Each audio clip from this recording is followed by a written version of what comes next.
नमस्कार, good morning. मैं हूं शत्रुजीत दलाई और आज मैं आप सभी के लिए देश विदेश की 10 सबसे बड़ी खबरें लेके आ गया हूं। अगर आप चैनल में पहली बार हैं तो सब्सक्राइब करना ना भूलें और हर रोज का इंस्टेंट खबरें के लिए बेल आइकन को क्लिक करना ना भूलें। चलिए खबर की ओर बढ़ते हैं। आज दिन है 24 सितंबर 2025।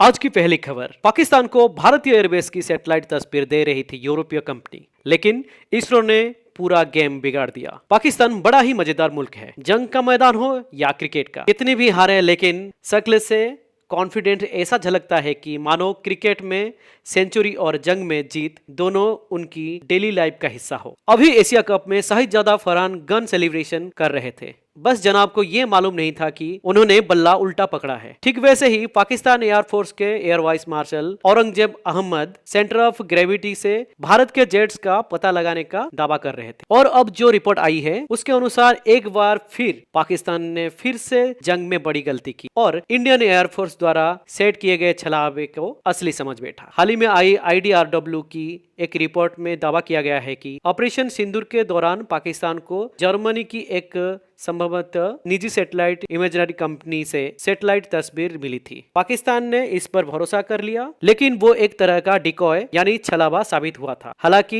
ये स्पष्ट नहीं हुआ कि कौन सी सैटेलाइट इमेजनरी कंपनी या फर्म ने ये तस्वीर पाकिस्तान को दी। इस डिकॉय के लिए इंडियन एयरफोर्स ने जगह जगह डमी मॉडल्स लगाए हुए थे, जिससे पाकिस्तान को लगे कि ये असली है। नंबर 2 में यूएन ने मानी भारत की ताकत, मिलेगा वीटो पावर। देखते रह गए चीन, अमेरिका और पाकिस्तान। संयुक्त राष्ट्र का मंच और उसी मंच में भारत की बार बार एक ही मांग की संयुक्त राष्ट्र में बदलाव होने ही चाहिए। इसी बदलाव के समर्थन में दुनिया के कई देश भारत के साथ आकर खड़े हो गए हैं। दुनिया के देश ही नहीं, खुद संयुक्त राष्ट्र भी भारत की इस मांग को मानता है। भारत की इस मांग के आगे अब खुद संयुक्त राष्ट्र भी झुक रहा है। यही कारण है कि भारत की भूमिका को लेकर संयुक्त राष्ट्र खुलकर बता रहा है कि भारत पूरी दुनिया के लिए कितना जरूरी है। भारत की तारीफों में संयुक्त राष्ट्र के मंच में कसीदे पड़े हैं। ये इसलिए इतना महत्वपूर्ण है क्योंकि भारत लगातार ये कहता आया है कि संयुक्त राष्ट्र में बदलाव होने चाहिए। खासकर वीटो पावर को लेकर कुछ 5 देशों के पास एकाधिकार पहुंच गया है। उस अधिकार को या तो खत्म किया जाना चाहिए या फिर बाकी देशों को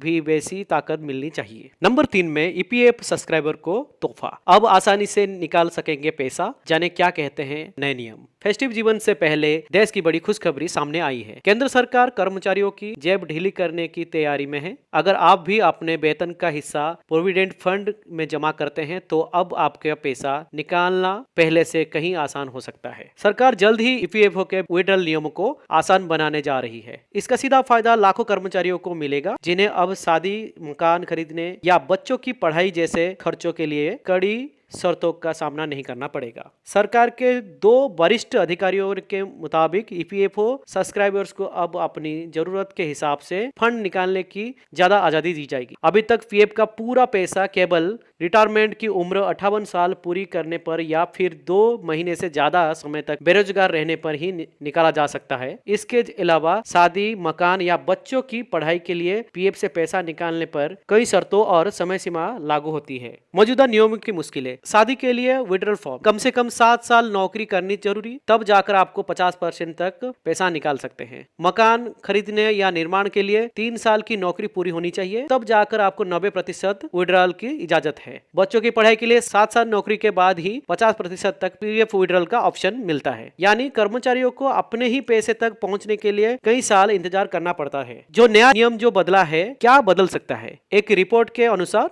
सरकार हर 10 साल में सब्सक्राइबर्स को उसकी जमा राशि का बड़ा हिस्सा निकालने की इजाजत दे सकती है। अधिकारियों का कहना है कि ये उनका पैसा है, उन्हें जरूरत के मुताबिक इसका इस्तेमाल करने की आजादी मिलनी चाहिए। एक्सपर्ट मानते हैं कि यह बदलाव खासकर लोअर और मिडिल इनकम ग्रुप के कर्मचारियों के लिए बड़ी राहत साबित होगा। फिलहाल कड़े नियम और लंबी कागजी प्रक्रिया लोगों को मजबूर करती है कि वे अपनी ही पैसे के लिए कर्ज ले। अगर नए नियम लागू होते हैं तो कर्मचारी अपनी रियल लाइफ जरूरतों को बिना कर्ज के पूरा कर सकते हैं। नंबर 4 में दिवाली हो या छठ, अब मिलेगी कंफर्म टिकट। रेलवे चला रहा है 12,000 स्पेशल ट्रेन। डिजिटल डेस्क, नई दिल्ली। दिवाली और छठ जैसे बड़े त्योहारों में बिहार और उत्तर भारत से भारी संख्या में लोग यात्रा करते हैं। इसी को ध्यान में रखते हुए रेल मंत्री अश्विनी वैष्णव ने घोषणा की है कि इस बार त्योहारों के दौरान 12,000 स्पेशल ट्रेन चलाई जाएगी। यह फैसला रेल मंत्री की बिहार एनडीए नेताओं के साथ हुई बैठक के बाद लिया गया। उन्होंने कहा कि राज्य के नेताओं से बातचीत कर लोगों की यात्रा जरूरतों को देखते हुए न सिर्फ नई ट्रेनें बल्कि कई और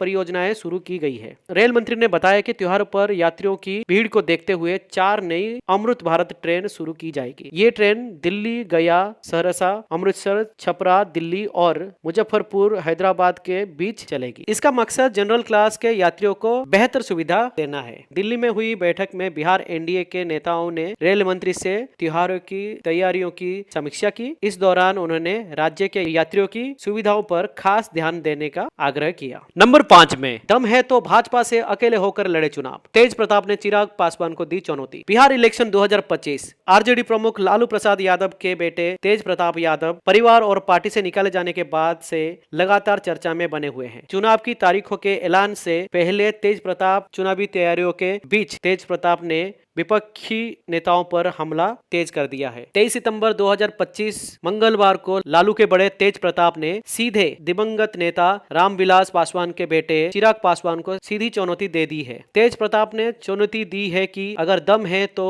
चिराग अकेले दम पर चुनाव लड़े। अपनी अलग पार्टी से बिहार चुनाव लड़ने का ऐलान कर चुके तेज प्रताप यादव ने लोक जनशक्ति पार्टी के अध्यक्ष चिराग पासवान से एक सवाल किया कि अगर उसमें हिम्मत है तो वे भाजपा के साथ गठबंधन क्यों कर रहे हैं। यदि चिराग पासवान वास्तव में बिहार की सभी 243 सीटों पर चुनाव लड़ने की क्षमता रखते हैं तो उन्हें पहले भाजपा का साथ छोड़ना चाहिए। सीधी चुनौती देते हुए कहा कि अगर उनमें दम है तो भाजपा से अलग होकर सभी सीटों पर चुनाव लड़कर दिखाएं। नंबर 6 पर उम्मीद है हम उसे ठीक कर सकते हैं। रूसी तेल खरीद के लिए भारत पर लगाए गए अतिरिक्त टैरिफ पर बोले रूबियो। अमेरिका के विदेश मंत्री मार्को रूबियो ने कहा कि ट्रंप प्रशासन भारत द्वारा रूस से तेल खरीदने को लेकर लगाए गए कड़े कदमों को ठीक करने की उम्मीद करता है। उन्होंने स्पष्ट किया कि यूरोप को भी रूस पर अधिक प्रतिबंध लगाना चाहिए क्योंकि कई यूरोपीय देश अभी बड़ी मात्रा में रूसी तेल और गैस खरीद रहे हैं। रूबियो ने बताया कि ट्रंप प्रशासन ने रूस से तेल खरीदने के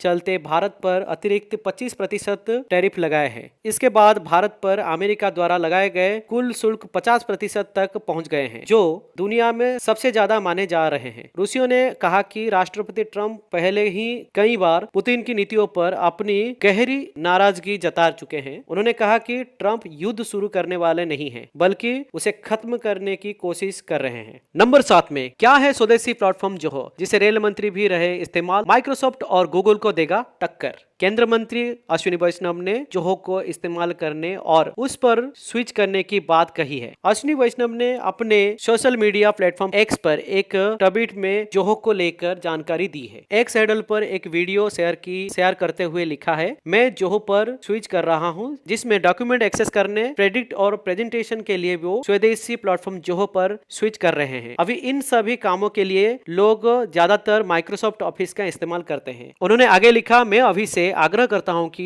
वे प्रधानमंत्री नरेंद्र मोदी के स्वदेशी उत्पादों और सेवाओं को अपनाकर स्वदेशी के आह्वान में शामिल हो। नंबर 8 में मोहनलाल को Dada Saheb Phalke 71 national film award. Superstar Mohanlal को भारतीय सिनेमा के सबसे बड़े सम्मान दादा साहेब फाल्के अवार्ड से नवाजा गया है। यह अवार्ड भारतीय फिल्म जगत में आजीवन योगदान के लिए दिया जाता है। मोहनलाल मलयालम सिनेमा के सबसे बड़े अभिनेताओं में से एक हैं। उन्होंने 4 दशकों से अधिक समय में 400 से ज्यादा फिल्म में काम किया है। उनका अभिनय रेंज कॉमेडी से लेकर थ्रिलर और गंभीर किरदारों तक फैला हुआ है। वह न केवल मलयालम फिल्म में बल्कि तमिल, तेलुगु और हिंदी फिल्मों में भी अपने अभिनय का जादू दिखा चुके हैं। नंबर 9 में लोकप्रिय गायक जुबिन गर्ग का राजकीय सम्मान के साथ कमरकुंची में अंतिम संस्कार किया गया। उनकी बहन पालमी बोर ठाकुर और शिष्य राहुल गौतम ने चिता को अग्नि दी। पत्नी गरिमा सैकिया गर्ग ने पति के मैनेजर के खिलाफ एफआईआर वापस लेने की अपील की और कहा कि जुबिन हमेशा अपने संगीत के जरिए जीवित रहेंगे। अंतिम संस्कार के दौरान उनकी पत्नी पार्थिव शरीर के पास हाथ जोड़े बैठी थी। मुख्यमंत्री हेमंत विश्व शर्मा ने कहा कि